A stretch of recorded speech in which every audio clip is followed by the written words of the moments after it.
Halo everyone. Hari ini kita akan mempelajari tentang reaksi redoks. Penasaran bukan apa itu reaksi redoks?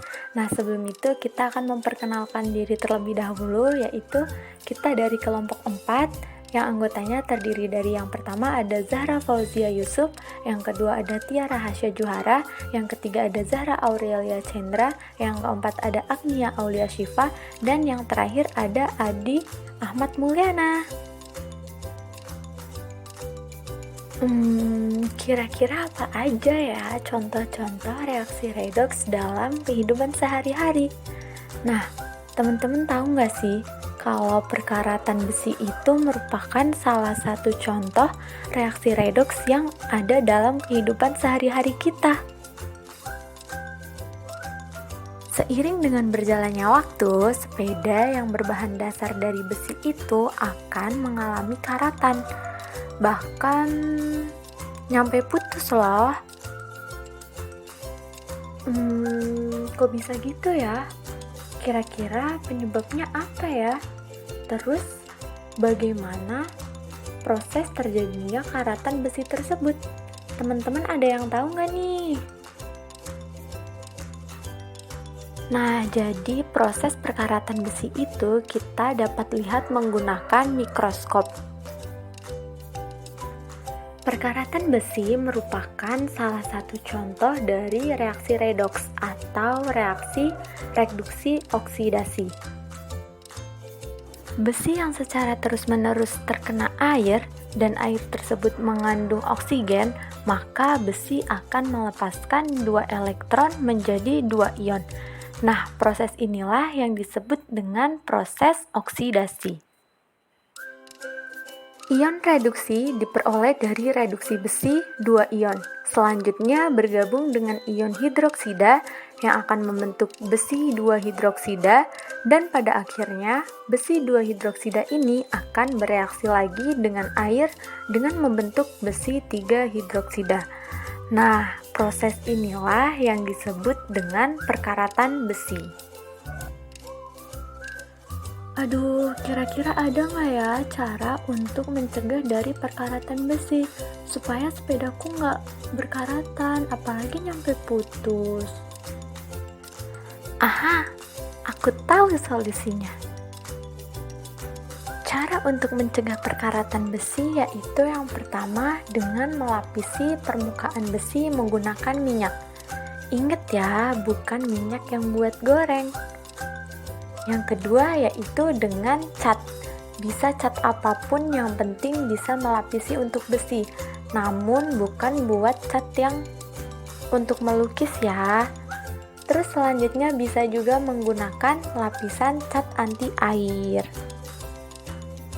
Sekarang kita masuk ke cara yang kedua yaitu galvanisasi. Ketika kita melihat tabel reaktivitas, seng lebih reaktif daripada besi. Hal ini menunjukkan bahwa air yang mengandung oksigen mengenai seng, maka seng akan mengalami korosi yang lebih cepat daripada besi. Ketika seng kena air, maka seng akan berikatan dengan atom hidrogen untuk membentuk seng hidroksida. Jadi, galvanisasi merupakan metode yang paling sering digunakan pada kapal, karena lapisan oksida seng yang terbentuk dapat dihilangkan dan akan mengalami korosi, akan tetapi dapat dilihat bahwa besi tetap terlindungi. Teman-teman, kira-kira contoh dari reaksi reduksi oksidasi itu ada yang lain nggak ya? Atau cuma perkaratan besi aja? Aku penasaran deh. Kita belajar sama-sama yuk.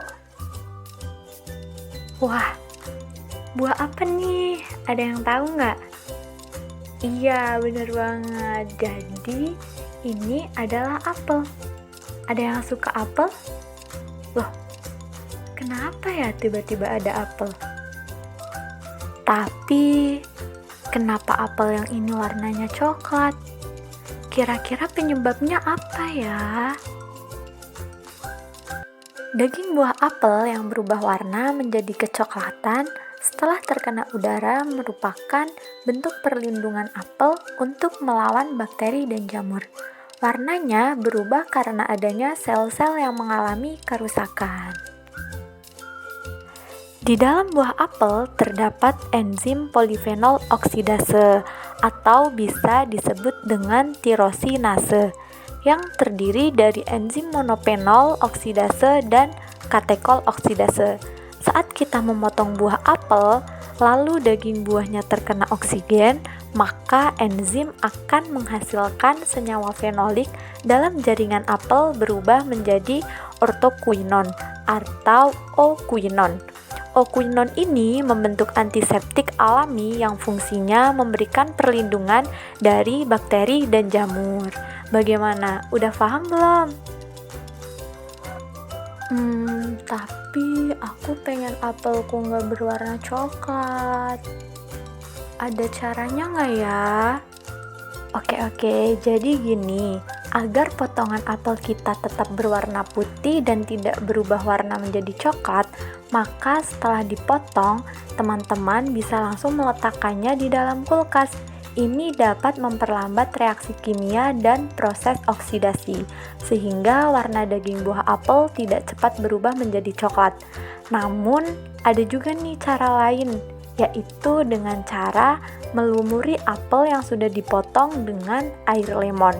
Ini dapat menghentikan proses oksidasi polifenol bereaksi dengan oksigen karena adanya asam di dalam air lemon tersebut.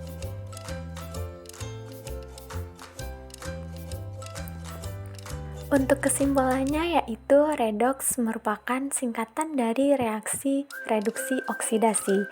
Nah, istilah ini menjelaskan tentang berubahnya bilangan oksidasi atau keadaan oksidasi atom-atom dalam sebuah reaksi kimia. Perlu diingat ya, teman-teman. Untuk reaksi oksidasi itu sendiri menjelaskan tentang bagaimana pelepasan elektron oleh sebuah molekul, atom, atau ion. Terus apa sih kalau yang reduksi? Kalau yang reduksi itu menjelaskan bagaimana penambahan elektron oleh sebuah molekul, atom, atau ion. Oke, berhubung materi reaksi redoks udah selesai, kita saatnya untuk mengingat kembali materi yang sudah kita pelajari tadi. Di situ ada orang naik sepeda. Nah, pertanyaan yang pertama, apa sih penyebab dari perkaratan besi? Nomor 2, bagaimana cara agar besi tidak berkaratan? Pertanyaan selanjutnya, apa penyebab warna coklat pada buah apel yang terkena oksigen? Pertanyaan yang kedua yaitu, bagaimana cara mencegah supaya buah apel yang kita punya tidak berwarna kecoklatan? Sedikit tambahan ya teman-teman. Reaksi redoks dalam industri. Anggota utama produksi biji logam untuk menghasilkan logam didiskusikan dalam artikel peleburan. Oksidasi digunakan dalam beragam industri seperti pada produksi produk-produk pembersih. Reaksi redoks ini juga merupakan dasar dari sel elektrokimia. Reaksi redoks dalam biologi. Banyak anggota biologi yang melibatkan reaksi redoks. Reaksi ini berlanjut secara simultan karena sel sebagai tempat berlanjutnya reaksi-reaksi biokimia harus melangsungkan semua fungsi hidup. Kaki tangan biokimia yang mendorong terjadinya oksidasi terhadap substansi berfaedah dikenal dalam ilmu pangan dan kesehatan sebagai oksidan. Zat yang mencegah cara oksidan dinamakan antioksidan. Contohnya yaitu pernapasan sel.